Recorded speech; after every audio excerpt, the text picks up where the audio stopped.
टूट गया सपना। आर्थिक तंगी और डिप्रेशन से परेशान शार्दुल पंडित ने छोड़ी एक्टिंग, बैग पैक कर वापस लौटे इंदौर। मुंबई नगरी दूर से जितनी चकाचौंध भरी और खूबसूरत दिखती है, पास जाने पर उतनी ही काली और एकदम बेगानी। हर साल हजारों लोग एक्टर बनने की चाहत लिए मुंबई आते हैं, लेकिन कुछ सफल हो जाते हैं तो वहीं कुछ का संघर्ष शुरू हो जाता है जो शायद खत्म ही नहीं होता। टीवी एक्टर शार्दुल पंडित कई सपने लिए मुंबई आए थे, उन्हें मौका भी मिला। उन्होंने बंदगी, गोद भराई, कितनी मोहब्बत है सीजन 2, कुलदीपक और सिद्धिविनायक जैसे टीवी शोज में काम किया, लेकिन अब उन्होंने मुंबई महानगरी के साथ साथ एक्टिंग की दुनिया को भी अलविदा कह दिया है। शार्दुल पंडित अपने बैग पैक कर वापस अपने घर इंदौर लौट आए हैं। शार्दुल पंडित ने कहा कि डिप्रेशन, आर्थिक तंगी और एक्टिंग के ज्यादा मौके न मिलने के कारण उनके पास वापस लौटने के सिवा कुछ और ऑप्शन नहीं था।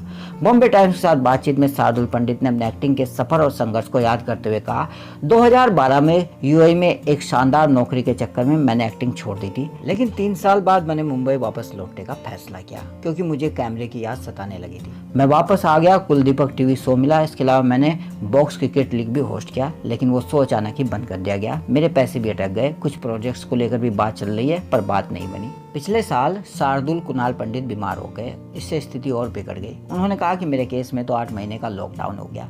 मैं करीब 1 साल से बीमार था, 3 बार पीलिया हो गया। इस कारण मुझसे शादी करोगे रियलिटी शो भी मेरे हाथ से निकल गया।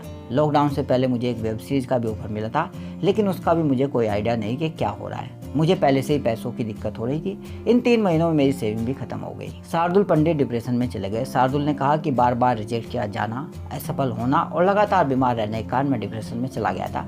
मेरे दोस्तों ने मुझसे दूरी बना ली थी। पिछले साल नवंबर में मैंने एक थेरेपिस्ट से कंसल्ट किया। करण पटेल और अंकिता भार्गव जैसे दोस्त मेरे साथ हमेशा खड़े रहे। मैंने उन दोनों को ही अपने आसपास रखा। मैंने पेंटिंग, मेडिटेशन, लिखना शुरू किया। मैं भी डिप्रेशन से बाहर नहीं निकला हूँ। हो सकता है घर पर रहने और पेरेंट्स की मदद से इससे बाहर निकल पाऊँ। शार्दुल ने कहा कि वो एक्टिंग नहीं छोड़ना चाहते, पर अब उनके पास कोई ऑप्शन नहीं बचा। वो बोले कि मैं चाहकर भी काम करूं या ना करूं, लेकिन घर का किराया और बाकी खर्चे तो चलने हैं। अगर कल को मुझे कोई बड़ा प्रोजेक्ट मिल गया तो उसकी पेमेंट तो कम से कम 3 महीने बाद मिलनी शुरू होगी। इंडस्ट्री का ये नियम है और टीवी आर्टिस्ट के लिए इंतजार करना बहुत ही मुश्किल होता है क्योंकि खर्चे तो नहीं रुकते ना। ये पूछे जाने पर कि क्या कभी वापस मुंबई लौटेंगे, शार्दुल ने कहा कि मैंने इस उम्मीद के साथ मुंबई छोड़ दिया। किसी ना किसी ने कहीं ना कहीं मेरा काम देखा होगा, जानता होगा कि मैं कितना मेहनती एक्टर हूँ और वो जरूर कॉल करेगा। बस इसी उम्मीद के साथ छोड़ दिया मुंबई। खबर अच्छी लगे तो लाइक करें और सब्सक्राइब करना ना भूले। Thank you.